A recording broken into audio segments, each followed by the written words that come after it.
பிரவீன் வணக்கம். தாங்கள் குறிப்பிட்டது மிக சரியானது. சரக்கு வேன்களில், லாரிகளில் பொதுமக்களை ஏற்றிச் சென்றால் கடும் நடவடிக்கை எடுக்கப்படும் என தென்காசி, திருநெல்வேலி, தூத்துக்குடி, கன்னியாகுமரி பகுதியில் வாகன சோதனை தீவிரப்படுத்தவும் திருநெல்வேலி சரக டிஐஜி டாக்டர் மூர்த்தி தற்பொழுது அறிவிப்பு ஒன்றினை வெளியிட்டிருக்கிறார்.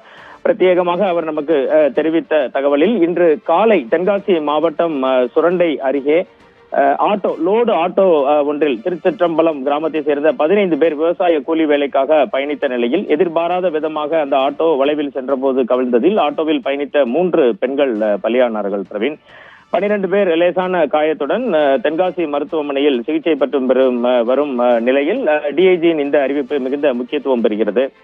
திருநெல்வேலி, கன்னியாகுமரி, தூத்துக்குடி மற்றும் தென்காசி பகுதிகளில் பார்த்தீர்கள் என்றால் அனைத்து வகையான வீட்டு விசேஷங்களுக்கு இந்த சரக்கு வேன்களில் பெரும்பாலான கிராமங்களில் பொதுமக்கள் திருமணம், காதணி, கோயில் திருவிழாக்கள் போன்ற பல்வேறு நிகழ்ச்சிகளுக்கு திறந்த வெளி சரக்கு வாகனங்களில் ஆபத்தான பயணம் செய்வது தொடர்ந்து அதிகரித்து வருகிறது. பிரவீன், இதேபோல் விவசாயம், கட்டட வேலை, கூலி வேலைக்கு செல்வோர் பெரும்பாலும் திறந்த வெளி வாகனங்களிலேயே செல்கின்றனர். அளவுக்கு அதிகமாக மக்களை ஏற்றிச் செல்வதால் அடிக்கடி இந்த வாகனங்கள் கவிழ்ந்து விபத்துக்குள்ளாகின்றன.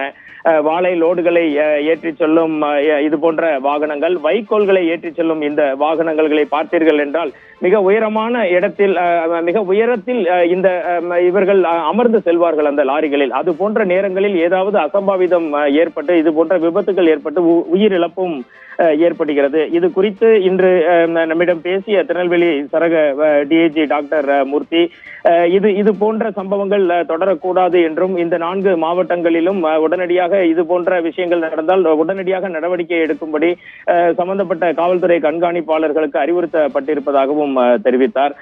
இது தவிர போக்குவரத்து அதிகாரிகளும் இது போன்ற விஷயங்களில் கடும் நடவடிக்கைகள் எடுக்க வேண்டும் என பொதுவாக மக்கள் கோரிக்கையும் அதுபோன்று இருக்கிறது.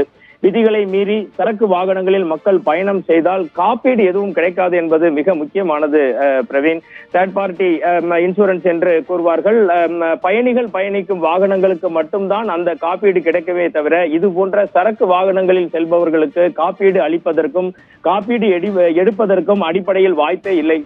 இதில் பயணம் செய்பவர்கள் உயிரிழந்தால் அவர்களுக்கு எந்த விதமான காப்பீடும் கிடைக்காது என்பது பொதுமக்களுக்கு தெரியாத ஒரு விஷயமாக இருக்கிறது. இது போன்ற சரக்கு ஏற்றும் வாகனங்களில் மக்களை ஏற்றிச் சென்றால் வாகனத்தின் உரிமையாளர், டிரைவர்கள் மீது அதிகாரிகள் கடும் நடவடிக்கை எடுக்க வேண்டும் எனவும், விபத்தை தடுக்க பொதுமக்கள் வாகன ஓட்டிகளுக்கு போதிய விழிப்புணர்வு ஏற்படுத்த வேண்டிய அவசியம் என்றும் டிஐஜி மூர்த்தி நம்மிடம் தெரிவித்தார். இன்று காலை நடந்த இந்த துயர சம்பவத்திற்கு பிறகு தென் மாவட்டங்களில் இது போன்ற சரக்கு வாகனங்களில் பயணிகளை ஏற்றிச் செல்வது குறித்த நடைமுறைகளை மிக தீவிரமாக கண்காணிப்பதோடு சம்பந்தப்பட்ட வாகனங்களின் உரிமையாளர்கள் மற்றும் ஓட்டுநர்கள் மீது கடும் நடவடிக்கை எடுக்கப்பட்டு வருகிறது. கடும் நடவடிக்கை எடுக்கப்படும் எனவும் டிஐஜி மூர்த்தி தெரிவித்துள்ளார். பிரவீன்.